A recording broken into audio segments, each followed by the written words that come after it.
Trump hit China with massive tariffs to punish big brands. But what if I told you those brands found a sneaky way around them? Today, we're exposing the jaw-dropping secrets Fortune 500 companies don't want you to know, and how they're dodging billions in taxes while you pay the price. Imagine Main Street small businesses watching costs skyrocket while corporate giants barely flinch.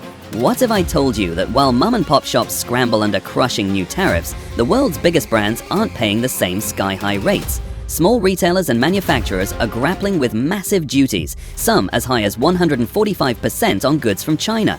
Yet companies like Nike, Apple, and Columbia seem almost unscathed. How are they doing it? In broad daylight, through clever legal loopholes and customs tricks.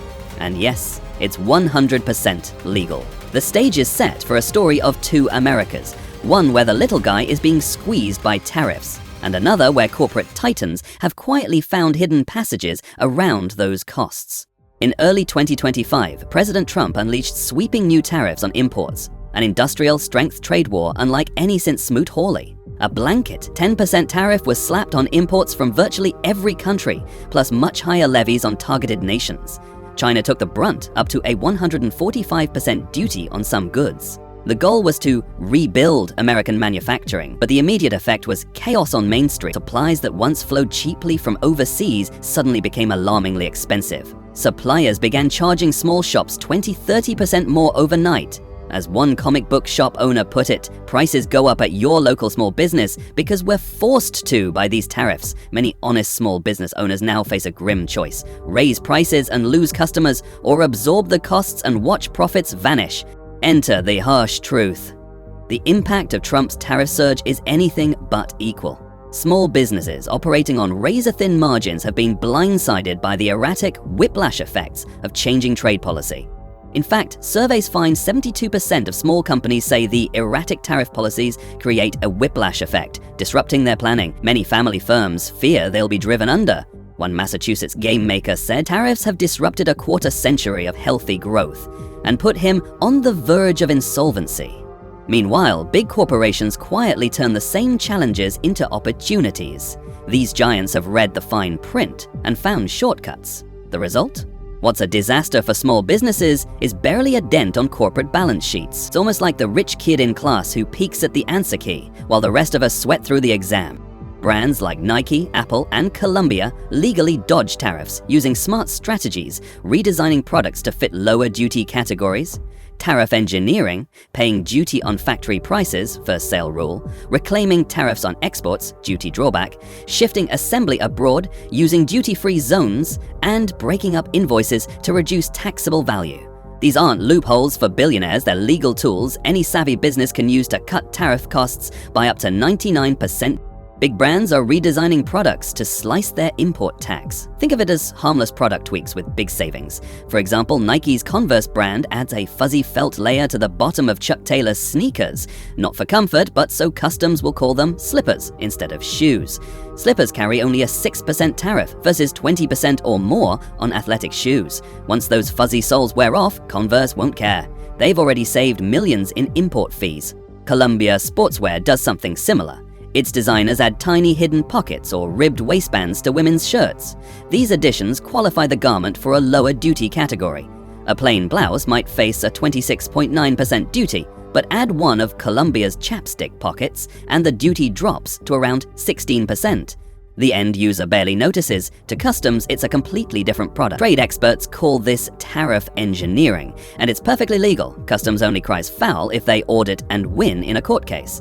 In one case, Ford even took vans shipped as passenger vehicles, removed the seats after import, and paid a 2.5% car duty instead of 25% truck duty. Nut.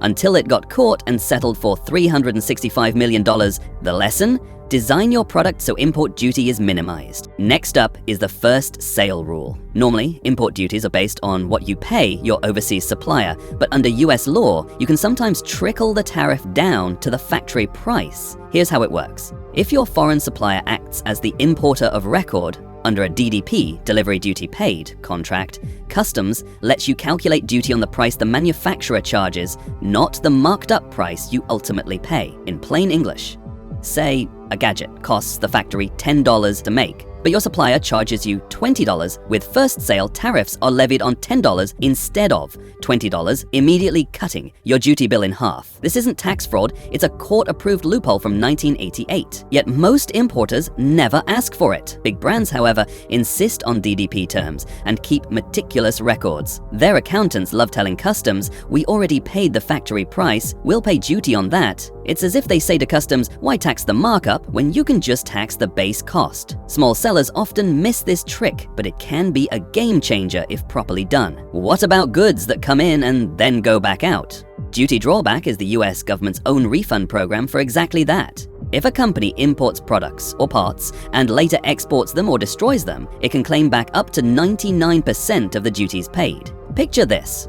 An import of 10,000 custom water bottles incurs $5,000 in tariffs. If 2,000 bottles are later shipped to Canada, the importer can file a drawback claim and recoup nearly $1,000. For an apparel or electronics brand with international sales, this is huge. Corporations routinely claim drawback on returned inventory or exports abroad. Small businesses can't easily skip duties, but if they sell some inventory overseas or destroy defective goods, they too can get a refund. The paperwork is complex, which is why many ignore it. But for those who apply it correctly, duty drawback effectively undoes a chunk of the tariff they already paid. As one trade expert put it, if you're selling internationally and not filing these claims, you're leaving money on the table. Some brands legally dodge tariffs by changing the product's country of origin, assembling Chinese parts in Mexico to label them Made in Mexico and avoid China-specific duties. Others use bonded warehouses or foreign trade zones, delaying or skipping tariffs until goods enter US commerce. Savvy importers also split invoices, separating non-taxable costs like software and royalties so duties apply only to the physical goods, cutting their tariff bill by up to 20%. Each of these tactics is well known in trade circles. Companies sometimes describe it as supply chain jujitsu, using the rules against themselves. These are not abstract strategies, they're happening right now. Take Converse, Nike, customers buying Chucks are unwitting participants getting a pair of sneakers that started life as a slipper for tariff purposes. Or Columbia Sportswear, which openly talks about its fashion tax schemes. It adds those tiny pockets to win lower duty rates on women's activewear. Then there's Apple. Apple has chosen a different path. Instead of engineering products, it is re-engineering its supply chain. To dodge tariffs, Apple has rapidly shifted iPhone assembly to India and Vietnam. Roughly half of US iPhones now come from India, where tariffs are currently much lower. In March, Apple even stockpiled extra iPhones in US warehouses, essentially buying a big batch of devices tariff-free before higher duties could hit. Tim Cook's company redirected shipments as early as March to minimize exposure. The result? While smaller tech importers saw orders cancelled and products stranded overseas, Apple reported a Q1 bump in sales as consumers hurried to buy phones before prices spiked. By the time tariffs might rise, Apple's balance sheet had already absorbed much of the impact. This story has a sobering lesson for the little guy. The same rules that let Fortune 500 companies slash their tariff bills are on the table for any importer who digs in, but most small businesses don't even know to ask. If your business imports goods, you could potentially halve your duty by invoking the first sale rule, or get back money with drawback, or trim your tariff by tweaking your product design. The trick is educating yourself. As one e-commerce guru warned, if you're not asking for DDP quotes, you're probably burning money. Small businesses might fight back by consulting customs experts, re-evaluating supplier contracts, and paying attention to product codes. Essentially, they must become students of the customs code, just as much as they are students of retail. The situation remains uneven. Big companies can hire lawyers and logisticians. Small shops often can't afford that. One small business owner lamented that after stocking up early on imports, he now had enough everyday inventory to last 2 to 3 months. And then, there's nowhere to turn. There's nothing to do. Facing that reality, the message is this. If the rules allow these legal loopholes, the only choice for survival is to learn them too. Tariffs won't disappear overnight, but this hidden playbook can at least help level costs. It means asking tough questions. Could that sweater design be altered? Can we use a bonded warehouse for our goods? Are there exports we can claim drawback on? Tariffs and loopholes highlight a system where policy creates clear winners and losers. While small businesses struggle with rising costs, big brands use legal tricks to quietly bypass them.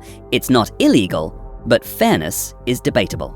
With clever reclassification often going unnoticed, the playing field favors those with sharp advisors. Small businesses face a choice: demand reform or learn the game. These tactics aren't exclusive to billion-dollar firms, just hidden in plain sight. In a trade war, understanding customs rules might be the key to survival. The real question is, will we reward clever strategy or fix the system to be fair for all?